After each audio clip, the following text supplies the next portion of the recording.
For 4 months, an old woman left a plate of food on the low wall outside her house every morning at 7:30. And every morning, without fail, it was gone by 8. She did not know who took it. She did not ask. She had noticed, in the 3rd week of October, that the man who sometimes sat on the bench at the end of her street, the one in the dark jacket, the one who appeared to be thinking rather than waiting, the one who looked like someone who had been somewhere for a long time and was deciding where to go next, had gone 3 days without eating anything she could see. She knew what that looked like. She had been 81 years old long enough to have seen it on enough faces to recognize it without being told. So she had put a plate out, eggs, toast, a small cup of black coffee in a thermos lid. Nothing elaborate. The kind of breakfast she made for herself and had simply made a second portion of. He had eaten it without coming to the door. She had not expected him to. She had put another plate out the next day. And the next. For 4 months, across 109 mornings, she had fed a man whose name she did not know. And he had eaten what she left, and the plate had always been returned to the wall, clean, placed carefully. Sometimes with a small thing beside it. A sprig of rosemary from the garden 2 doors down. A smooth stone from the path. Once a folded piece of paper with a single pencil drawing of her front door that she had unfolded and kept in the pocket of her cardigan for 3 weeks before she was ready to put it somewhere more permanent. She had called him, in her own mind, the quiet one. On the morning of the 110th day, she found out his name. What happened in the hour that followed left her granddaughter Nina unable to speak for almost 40 seconds, which was, for Nina, unprecedented. There is a street in Los Feliz, Los Angeles, called Rowena Avenue, and on a particular block of Rowena there is a house that has been the same house for longer than the neighborhood around it has been what it currently is. The house is small. Single-story, white stucco exterior that has been repainted 4 times in 43 years. Always the same shade of white, because the woman who lives there found the shade on the first painting and has seen no reason to improve on it. The front garden is a narrow strip between the sidewalk and the porch, planted with rosemary and lavender and 2 rose bushes that have been there for 30 years. And have been told, in the way that people tell plants things when they believe plants are listening, that they are doing well. The porch has 2 chairs, a wooden rocker and a straight-back chair that came from the kitchen and is more comfortable than it looks, and a small table between them that holds, depending on the day, a coffee cup. A paperback novel with its spine carefully uncreased, or a pair of reading glasses in a soft case. The wall at the edge of the garden is low, 2 feet high, flat-topped, the kind of wall that exists not to keep anything in or out, but simply to define the line between the garden and the sidewalk. It is the wall where the plates had been left for 109 mornings.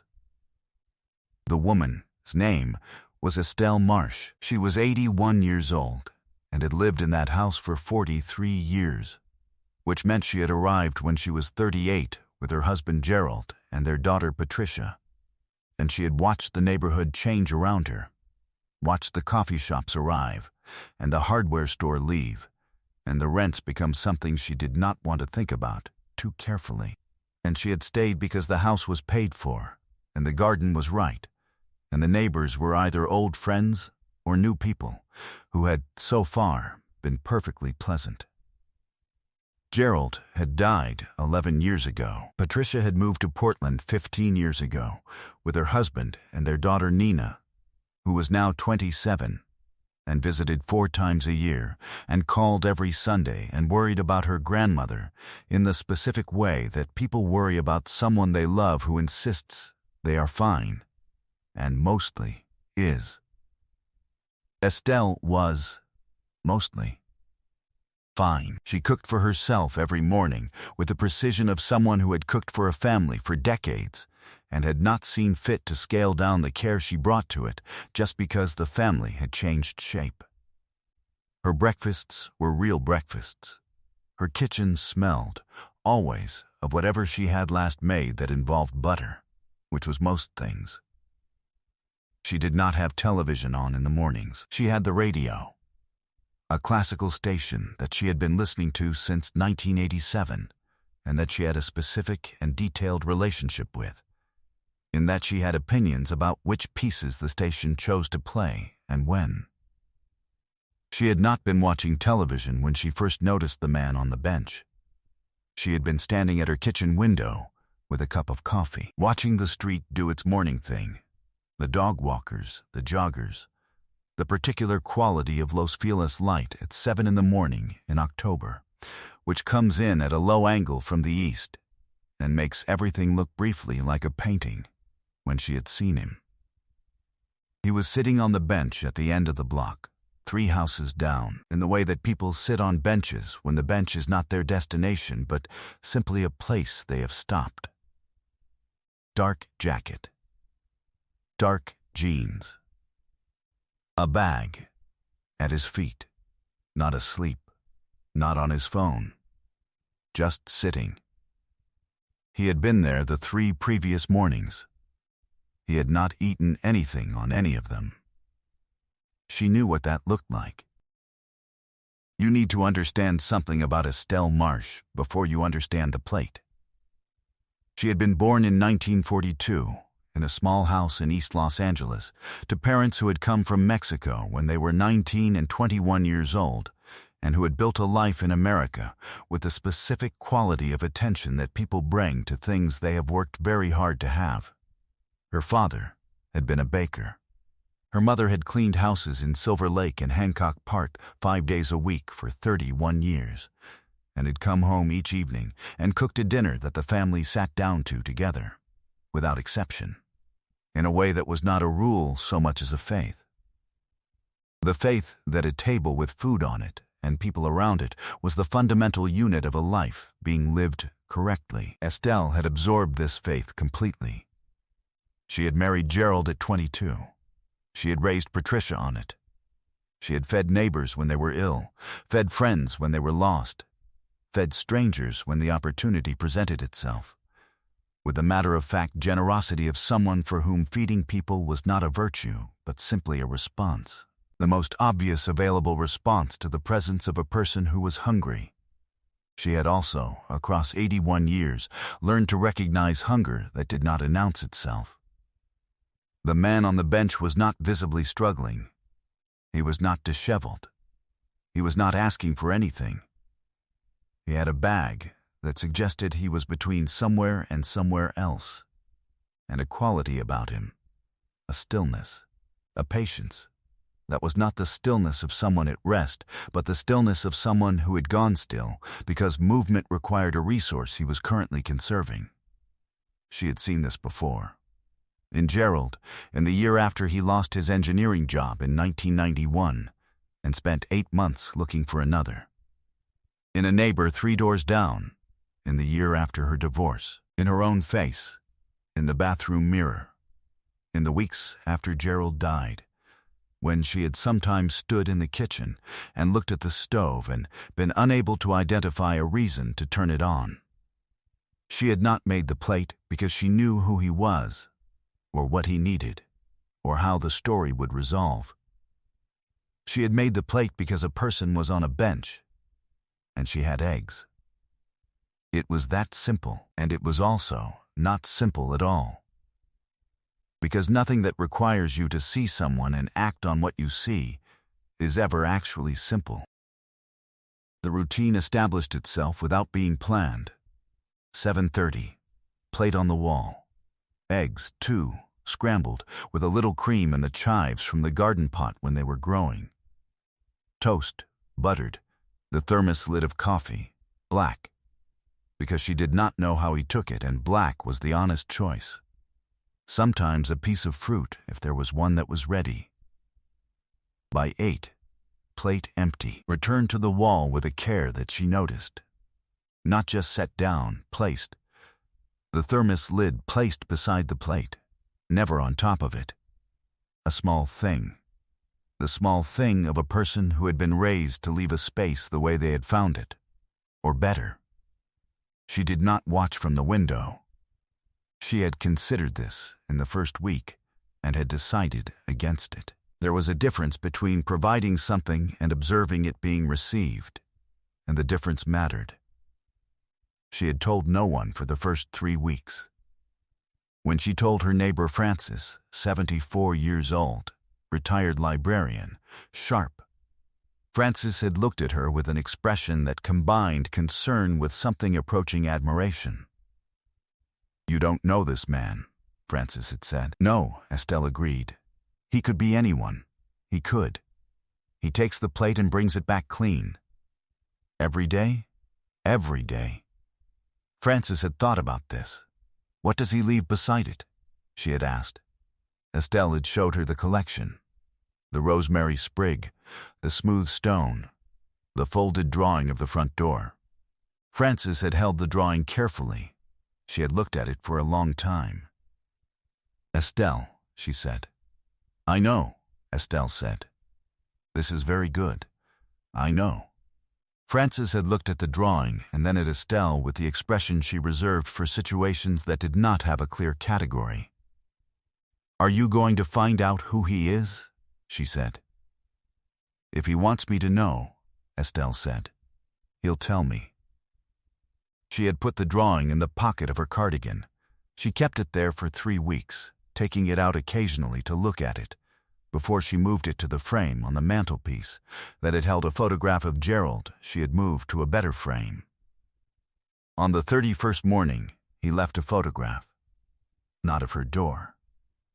Of the street at 7 in the morning, the light coming in at the low angle from the east, exactly the way she had always seen it from the kitchen window. She did not know how he had taken it.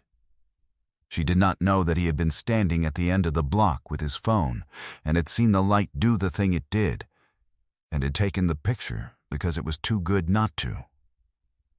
She put the photograph on the refrigerator.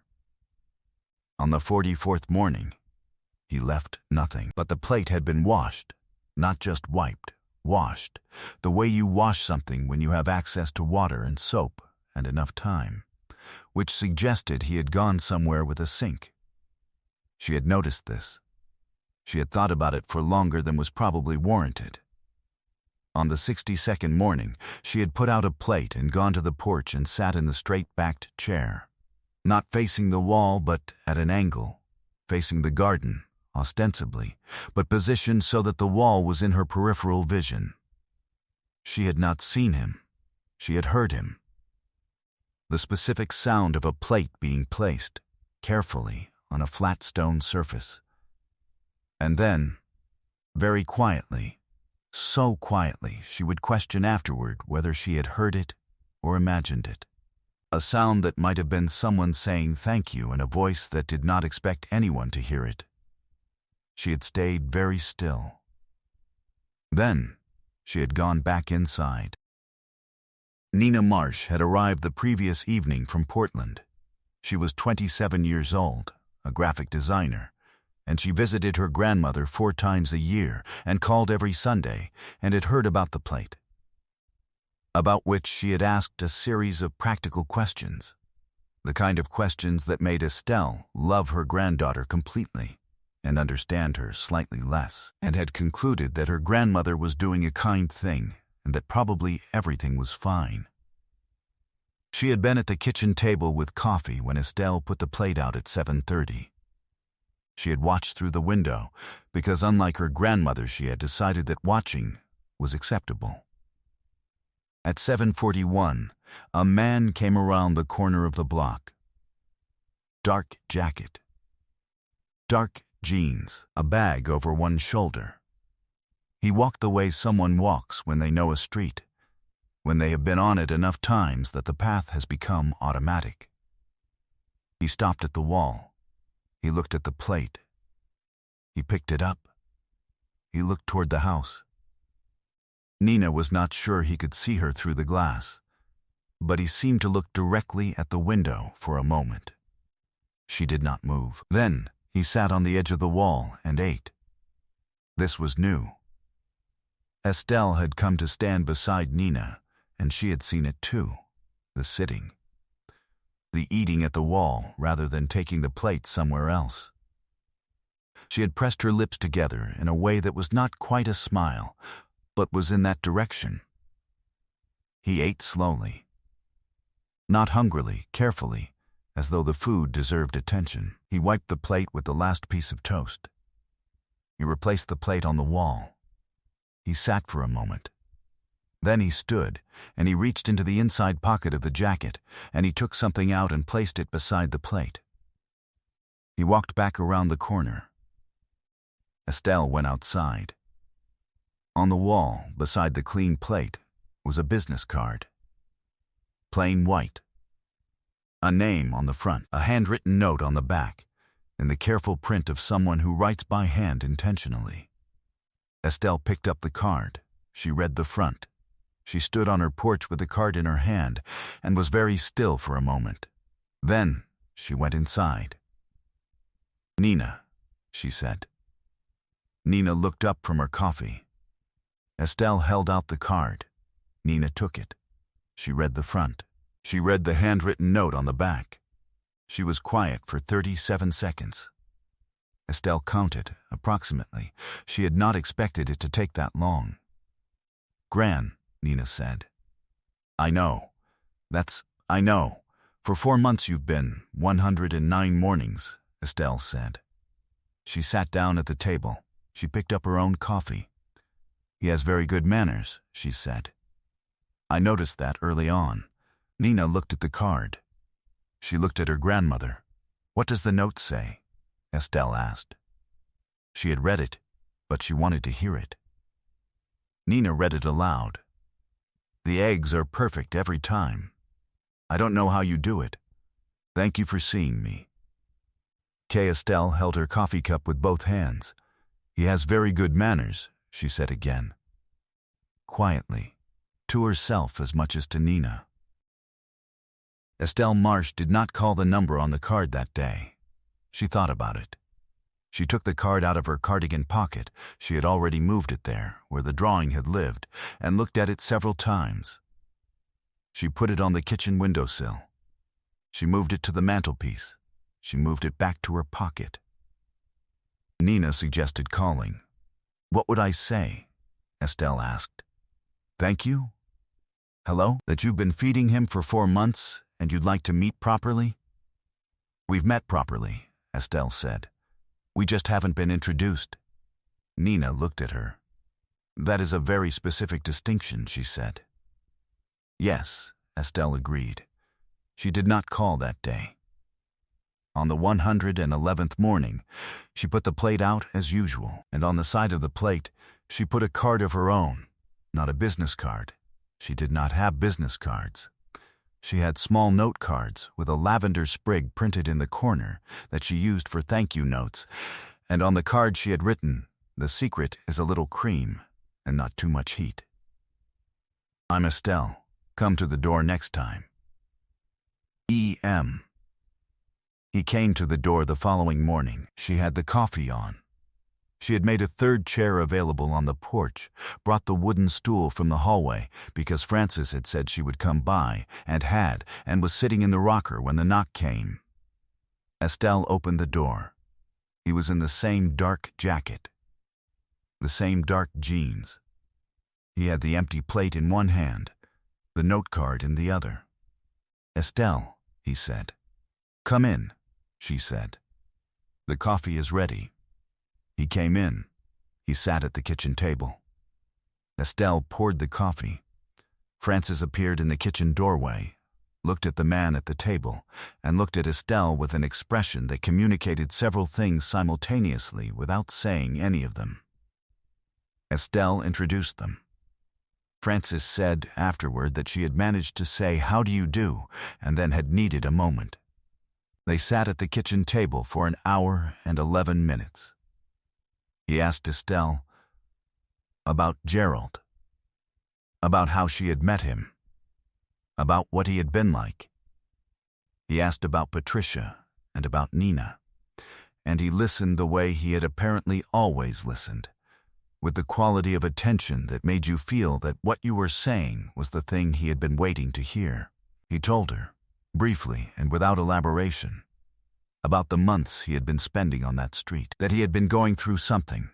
Not a crisis, he said, but a period of recalibration, the kind that required a great deal of sitting still in different places, and that the bench at the end of her block had become one of the places he returned to because the street had a quality in the morning light that he found he needed. The light, Estelle said. Yes, I know about that light, she said. I've been watching it from the kitchen window for 43 years. He looked at her. I know, he said. I could see you. Estelle set down her coffee cup. You could see me from the bench. In the mornings, standing at the window with your coffee. He looked at the window. You were part of the light. Frances, in the doorway, made a small sound. Estelle looked at the window. She thought about 43 years of standing at that window, about Gerald at the table with the paper, about Patricia leaving for school, about the years after Gerald, when the window had been the only thing requiring her attention in the mornings, because everything else had required too much. She picked up her coffee cup. She did not say anything. She did not need to. He came back. Not every morning. His schedule did not allow every morning, and she would not have wanted the obligation on either side of it. But he came back on the mornings he could, and the plate was always ready, and eventually the plate moved from the wall to the porch table, and eventually from the porch table to the kitchen. And after 3 months, there were 2 chairs at the kitchen table that had become, in the specific way that chairs become things in kitchens where something is regularly shared, his chair and her chair. Frances became a fixture of the Wednesday mornings. She had, by her own account, decided that her role was to be the person who said the things Estelle would not say, and asked the questions Estelle considered impolite. She did this with great efficiency. Are you actually famous? Frances asked, on the second Wednesday. Somewhat, he said. How famous? Frances, Estelle said. It's a reasonable question, Frances said. I would like to calibrate, he told her. Briefly, without drama, the way you describe something that is part of your life and is not the part you are most interested in discussing. Frances processed this. Well, she said. The eggs were worth it regardless. Nina came back for her next scheduled visit and sat at the kitchen table with her grandmother's coffee and looked at the chair that had become his chair and thought about the 109 mornings and the rosemary sprig and the drawing of the front door. She had become a graphic designer partly because she had grown up in a house where her grandmother treated every beautiful thing, light, food, objects, people, as worthy of attention. She had not known, until she was an adult, that this was not universal, that a great many people moved through the world without stopping to look at the light coming in at a low angle from the east. She had known it in her bones, though. She thought about that. Sitting in the kitchen, she thought about the note on the card. Thank you for seeing me, she called her mother that evening. Patricia Marsh was 53 years old and had spent 15 years in Portland being slightly worried about her mother in the way that long-distance adult children are slightly worried. Not acutely, but steadily, the way a small light stays on. She listened to Nina's account of the 109 mornings and the card and the kitchen table, and she was quiet for a long time. She never mentioned it, Patricia said. 4 months. She never said a word. You know how she is, Nina said. I know how she is, Patricia said. She would have considered it private, between her and whoever it was. It was. I know who it was. You told me. Patricia was quiet again. She put out a plate, Patricia said. Because a person was on a bench and she had eggs. Yes, That is the most her thing I have ever heard. She flew down the following month. She sat at the kitchen table with her mother and her daughter and Frances, and she listened to Estelle describe the 109 mornings with the matter-of-fact precision that Estelle brought to everything. The composition of each plate, the progression of the small gifts on the wall, the 44th morning when the plate came back washed, and she had thought about it longer than was warranted. "Were you ever worried?" Patricia asked. "That he might." "No," Estelle said. "How did you know?" Estelle thought about this. "The way he placed the plate," she said. "The way he placed things generally, you can tell a great deal about a person from how they put something down." She looked at the table. He put things down like they mattered, like the surface they were going on was worth being careful with. Patricia looked at her mother. "Gerald used to say that," she said. "I know," Estelle said. "That's why I recognized it." The kitchen was quiet for a moment. "He asked about your father," Estelle said. "On the first morning he came inside. He wanted to know what Gerald had been like." Patricia was quiet. "What did you tell him?" "I told him the truth," Estelle said. "That he was the kind of man who put things down carefully." I have told a lot of stories on this channel. Stories about injustice and composure and the specific satisfaction of watching the right thing finally happen. This is not one of those stories. This is a story about a plate, about a woman who stood at a kitchen window for 43 years and learned to read the light, and one morning saw a man on a bench and understood something about him without needing to be told, and made a second portion of eggs. I have been thinking about what it means to see someone, not to recognize them, not to identify them or place them or file them in the correct category, to actually see them the way Estelle saw the man on the bench.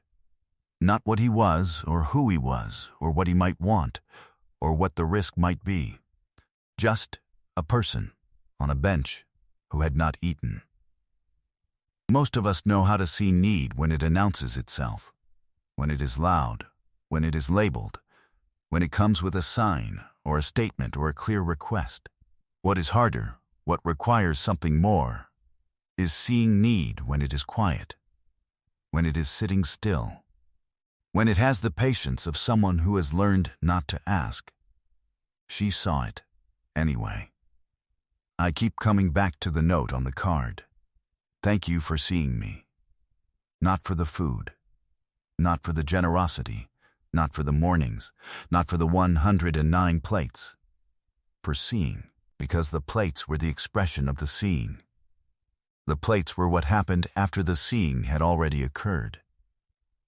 What he was thanking her for was the moment at the kitchen window when she looked at a man on a bench and understood something that he had not said and that most people would not have noticed.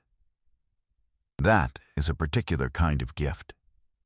It is not a dramatic gift. It does not require money or connections or an audience. It requires only the willingness to stand at a window and look long enough to understand what you are looking at. Estelle Marsh had been doing this for 81 years. She would tell you it was nothing. She would be wrong. I do not know what I would have done.